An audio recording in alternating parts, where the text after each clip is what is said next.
পুরো বিশ্বের চোখের সামনে ফিলিস্তিনকে মুছে ফেলার চেষ্টা করছে ইসরায়েল।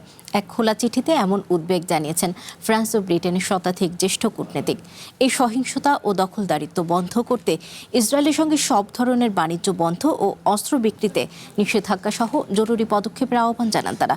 জানান, বিশ্ব এখন আর ইসরায়েলকে প্রকৃত গণতন্ত্র হিসেবে দেখে না। নগদ নিয়ে এলো হার না মানা হার অফার।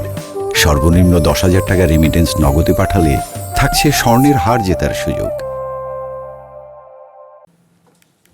একটি স্বাধীন ফিলিস্তিন রাষ্ট্র গঠনের সম্ভাবনা চিরতরে মুছে ফেলার ষড়যন্ত্র করছে ইসরায়েল। এমন উদ্বেগ প্রকাশ করে দেশটির বিরুদ্ধে যৌথ নিষেধাজ্ঞা আরোপের দাবি জানিয়েছেন ফ্রান্স ও ব্রিটেনের 102 জন সাবেক জ্যেষ্ঠ কূটনীতিক। আল জাজিরার প্রতিবেদন বলছে, সবার চোখের সামনে অবৈধ বসতি স্থাপন ও অনবরত সহিংসতার মাধ্যমে ফিলিস্তিনি ভূখণ্ডকে মুছে ফেলার চেষ্টা করা হচ্ছে। ফরাসি প্রভাবশালী পত্রিকা লে মন্ডেতে শনিবার প্রকাশিত এক খোলা চিঠিতে এই দুই দেশকে আন্তর্জাতিক আইন রক্ষায় যৌথভাবে কঠোর পদক্ষেপ নেওয়ার আহ্বান জানান জ্যেষ্ঠ কূটনীতিকরা।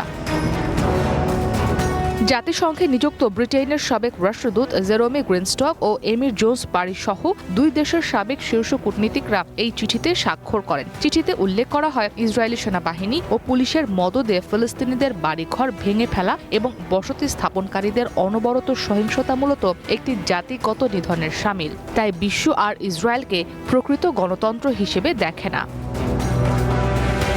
চিঠিতে মনে করিয়ে দেয়া হয়, প্রথম বিশ্বযুদ্ধের পর এই অঞ্চলগুলোর সীমানা নির্ধারণে ব্রিটেন ও ফ্রান্সের ঐতিহাসিক ভূমিকা ছিল। তাই দুই দেশেরই দায় রয়েছে। আন্তর্জাতিক অপরাধের জন্য যারা দায়ী তাদের জবাবদিহিতার আওতায় না আনলে পশ্চিমা বিশ্বের বিরুদ্ধে দ্বিমুখী নীতির অভিযোগ ওঠার সত্যতা স্পষ্ট হয়ে উঠবে।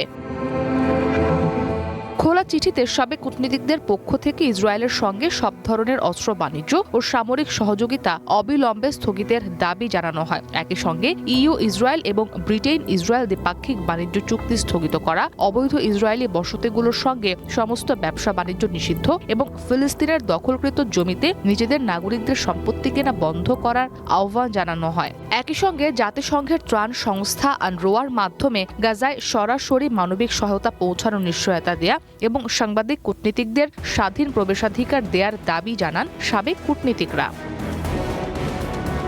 ইসরাত মুক্তি, ওয়ান ইন্টারন্যাশনাল ডেস্ক।